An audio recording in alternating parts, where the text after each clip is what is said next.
Hi, I'm Katie Ring, and I am an amateur.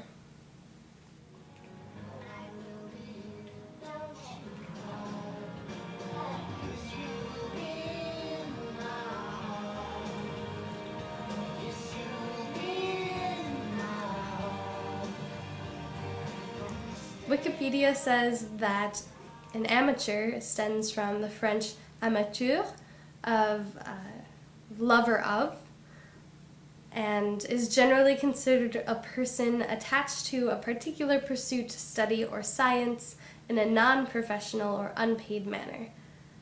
Essentially, an amateur is someone who does something because they love to do it, not because they ever think that they're going to become a professional.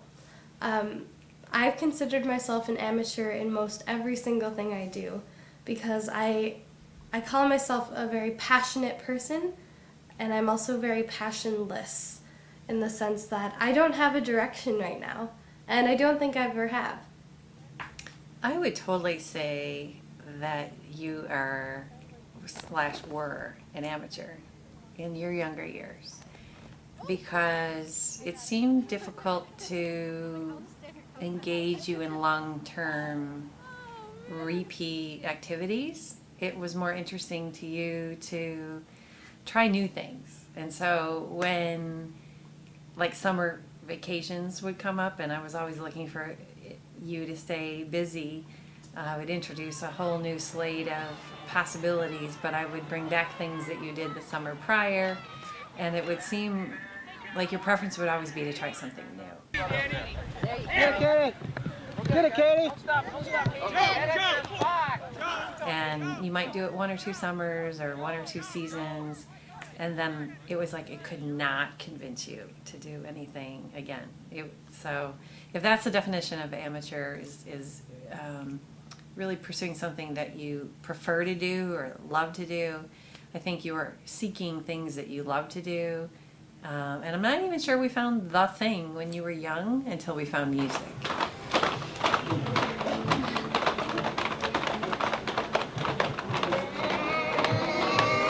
Everybody needs friends.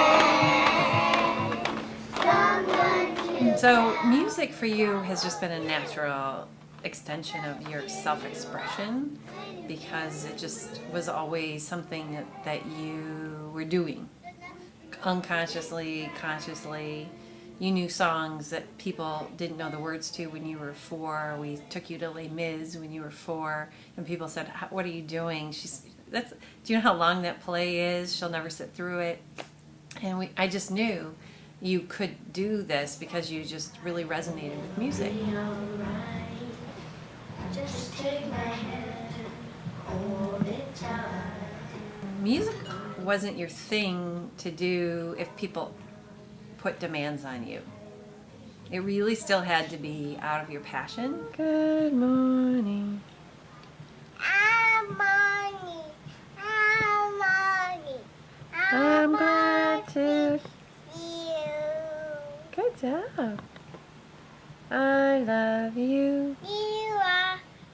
So even when we had an older daughter who really decided music was her passion and she would go to school for it, you watched all that unfold, and that wasn't at all what you decided you needed to do.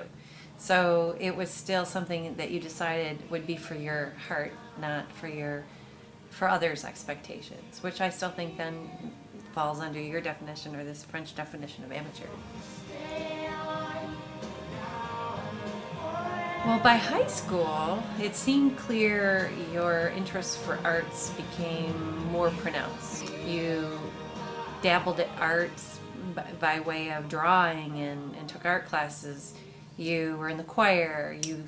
Your talents led you to being in an honors choir. Your singing led you into a cappella group, which was all self-generated by amateur singers also, because it wasn't someone demanding or dictating how it goes. It was generated by the 6 of you. And overall, you didn't go into this intentionally with that plan, but as you've pursued your passion and pursued what the arts meant to you in this broader context, it really became clear to the extent that when they selected a all-around arts achiever, which they do in senior year, you were the recipient of this award. And I think what was fascinating to see what an amateur experience could create for you was the culmination of it in being recognized. Bravo. Take a bow.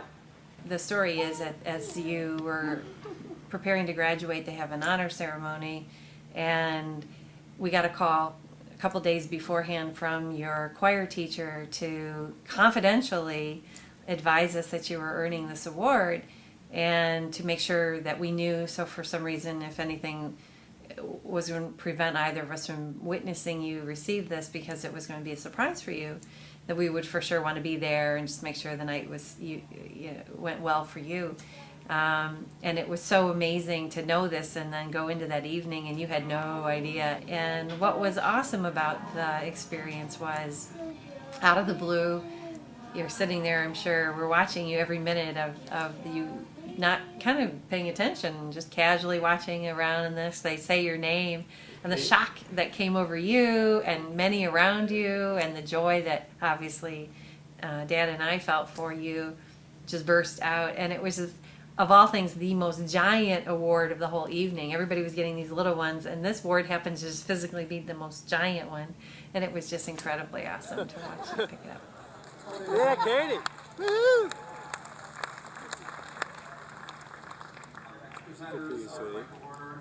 My first week of college was really clear to me that I didn't have a passion for things, or for one thing in particular, because I joined so many groups during like the first week or two, and considered myself a member of those groups until about fourth week, when I realized I had only gone to most of those groups' meetings once the entire quarter.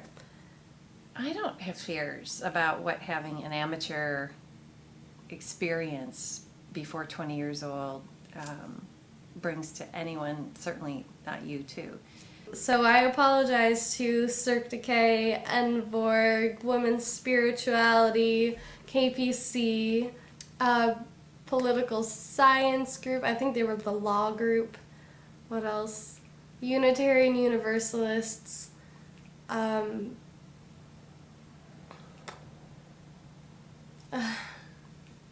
Kaleidoscope, Model UN. Yeah, that's 8. Because I view growing up as the opportunity to explore many, many things. And I think that you took that opportunity to do that. There will be a point where I believe all those experiences will converge into a path that makes great sense. And it may or may not include everything you try. But I do think that the person you become through the trial and the error and experience is still going to contribute to whatever that path is. So I'm not worried at all for what that will become for you. I am excited to see what that will become for you. It's scary not having a passion. No one has ever inspired me enough to follow in their footsteps. No one has ever really given me a direction, because of the way they led their life was very appealing to me. Plenty of appealing people, plenty of appealing careers, but none that I'm so passionate towards that I would wake up every morning smiling just to be there.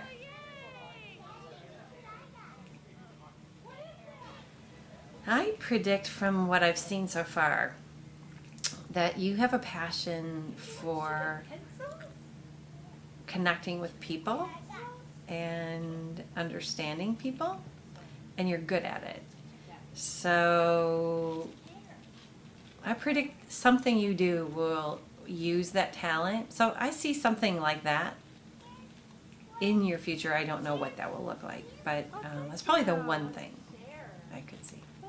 I once learned that you have to practice 10,000 hours in order to be an expert at something.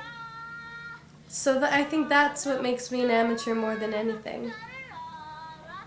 That I would dedicate those hours towards multiple facets of things I'm interested in doing and learning and loving to do, that I'll never be an expert in one area. I might just be a couple of hours short, but I don't think I'll ever be an expert in just one.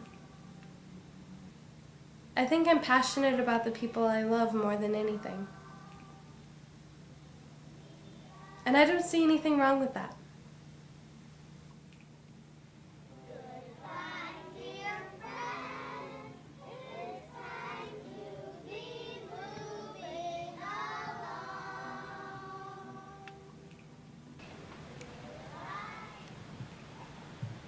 Kind of boring stuff, huh? She'll appreciate it when she's older.